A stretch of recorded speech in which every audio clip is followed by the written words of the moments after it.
सिंह है। मैं जो बलवंत है ये मेरे मित्र रह चुके हैं। हम लोग साथ में कक्षा 9-10 साथ में पढ़े हैं और उससे पहले भी यहाँ पे गायत्री स्कूल में साथ में पढ़े हैं। और पेशे से मैं एक मैकेनिकल इंजीनियर हूँ और मेरे कुछ सहपाठी भी यहाँ पे हैं, अभिषेक और आशीष। ये लोग इलेक्ट्रॉनिक्स इंजीनियर हैं। हमारा जुड़ाव भी है, तो पूरा एक तरह से कि हम कहीं बाहर के नहीं, यही कहें। तो मैं पूरी बात अपनी आप लोग की जब रखूंगा तो पूरा आपकी भाषा में आपके समझ के हिसाब से मैं रखूंगा। तो किसान भाइयों, जैसा कि सर ने बताया कि सबसे पहले जब हम खेती करते हैं तो सबसे पहले शुरुआत कहां से होती है? तो आप लोग कहेंगे कि सबसे पहले शुरुआत होती है खेत में मिट्टी से, धरती। नई तकनीक और पुरानी तकनीक को दोनों को मिला करके हम अपने फसल की उत्पादन बढ़ा सके, अपनी आय कम कर सके। तो उसी सिलसिले में मेरा जो पहला आप लोग के समक्ष प्रस्तुति है वो है मृदा पे। जो आपकी मिट्टी है वो उसके अंदर ढेर सारे खनिज है।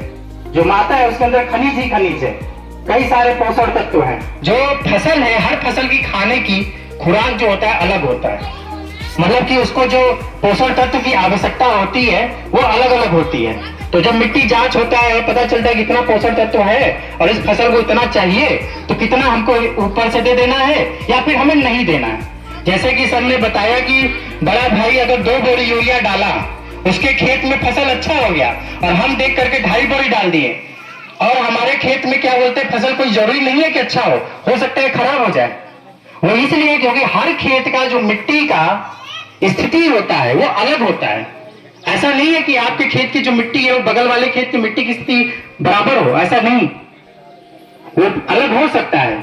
इसलिए हमें जानना पड़ेगा कि आपके या लोगों के खेत में जो मिट्टी है उसकी स्थिति क्या है, और उस स्थिति के हिसाब से आप अपना मतलब जो भी उर्वरक है उसका खाद डाल सकते हैं। नाइट्रोजन की कमी है, फास्फोरस की कमी है, कैल्शियम की मान लीजिए कमी है फसल के हिसाब से, तो फिर आप वही चीज डालेंगे, उतना ही डालेंगे जितना फसल को आवश्यकता है। न उससे ज्यादा न उससे कम।